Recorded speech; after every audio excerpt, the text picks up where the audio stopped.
So I'm going to cover the 5 influences on food choices. The 5 influences are physical, psychological, geography, culture, which includes religion, and the media. And I'll just really quickly explain to you what those 5 are. So I ask my students every year in class, what is the number one reason why we eat food? And I generally get the same answer from my students. If we don't eat, we're going to die. So that's our number one physical need. We eat for fuel, just like a car. If you have no fuel, the car's not going to go. You're the same. If you have no fuel, no food, eventually you're going to stop going as well. Everything that you do, even sleeping, requires some energy. You're breathing, your heart is beating, you're digesting. All of these things require food to make your body happen. The next reason why we eat food is psychological needs. So, when we think of psychological eating, sometimes we eat because it tastes good. We eat because we also want to fulfill the needs of our mind and our emotions. So, some examples of this are sometimes people eat when they're sad, when they're bored, or when they're stressed. I am a bored, stressed eater, so I understand that quite a bit. I love to snack, and if I'm bored, I definitely want to have a snack. Sometimes you also eat because you want a feeling of safety or well being. For example, you want to belong. Your peers or your friends or family, people around you at social events, they're eating so you feel like you should too. An example, a birthday cake at a party or going out to dinner on a date. Sometimes you may even eat when you don't want it or when you're hungry. You just want to belong.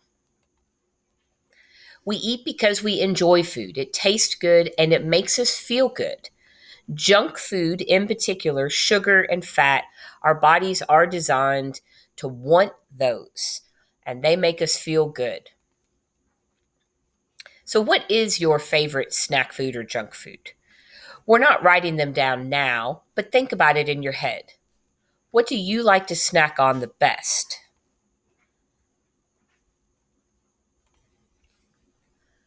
One of the biggest influences on everything that we eat is our family.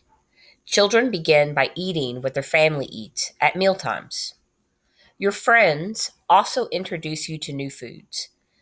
If you have a friend and you go over to their house for dinner and you eat what their family eats, you might have something that you've never had before or something cooked or prepared in a way that is new to you. If you travel, you also discover new foods. You can travel the world and have foods from cultures all over the world. You can even travel just to other states and you can have foods in the United States that are different because we don't all eat the same things, even in the United States. So each culture shares customs, traditions, and beliefs. Your culture is not just your race. It's not just a country or a geography. It's a whole mix of things. It's all of the things that you do, that your family does, that make you you. So specific foods are often eaten or not eaten, sometimes determined by culture. So culture that can be your ethnicity, your race, your religion, the country that you live in, or the area that of the country that you live in. Even here in Kentucky, we have Western Kentucky, we have Eastern Kentucky, we have country, we have city, and people eat and do things differently in those regions. So sometimes for religious beliefs, the food that people eat is shaped by that. For example, a lot of cultures use food during a celebration or a holiday. If you celebrate holidays or other non holiday celebrations, even like birthdays, then these are traditions in your family that you do. Sometimes these traditions might be eating a big meal, or it might be eating no meal. A lot of religions and a lot of cultures practice fasting, and fasting means that they abstain or they don't eat food for a period of time. There might be specific foods that people eat at a given time due to this tradition or this religion.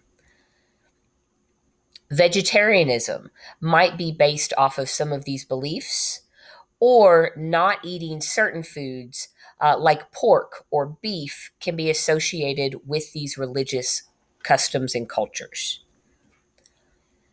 And then the media fills our heads with images and enticement so that we go eat certain foods. Unfortunately, the media surrounds us with lots and lots of images of foods that aren't really very healthy for us. They sell us lots of things like hamburgers, cheeseburgers, french fries, and pizza.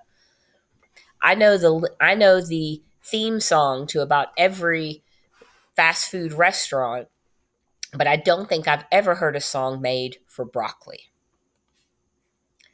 So some of these foods that the media fills our heads with that are not very healthy for us but are very tasty are like buffalo wings, tacos, which tacos can actually be made healthy or not. Pizza, there's a lot of fat and calories in the cheeseburger. And then geographical. So if you think of geography, you think of places on a map. So, places on a map and where you live, this is going to determine your food choices. Of all of the things that isn't the same, oh, let me go back.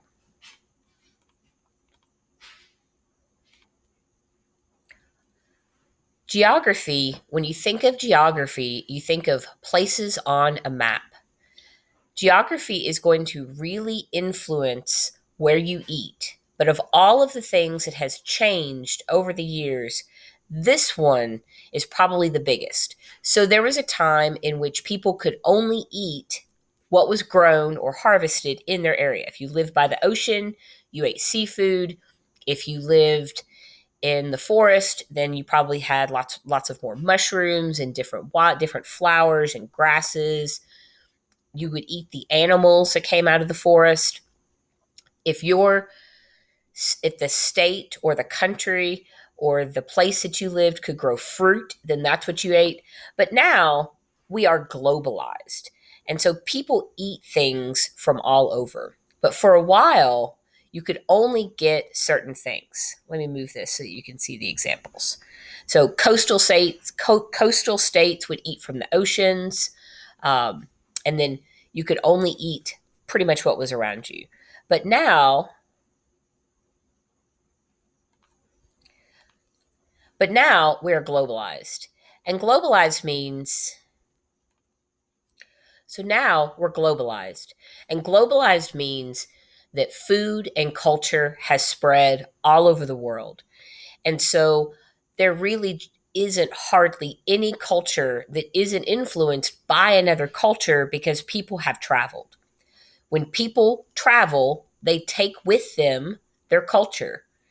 Their culture becomes influenced by the place they move to, and then they also influence the place they move to with theirs. We just share it. We share all types of customs. Pizza is a prime example of that.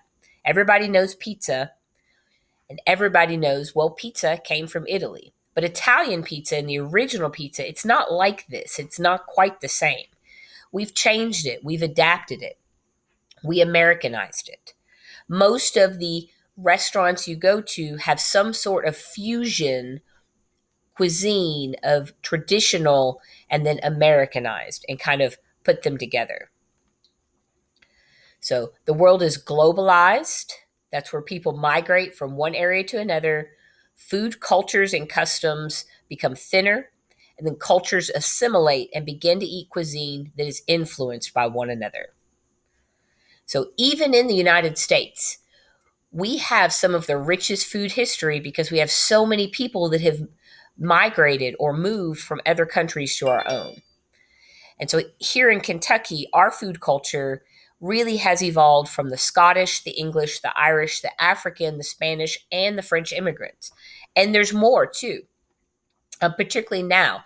This is ultimately our deep roots. But if you think about more recently, we have all kinds of people that have migrated from all over the world. We have lots of African immigrants. We have lots of Spanish and Mexican and Honduras and Haiti and Puerto Rico and different islands. So all this awesome food culture comes into the United States, and we get kind of a big mix of it, which is really awesome.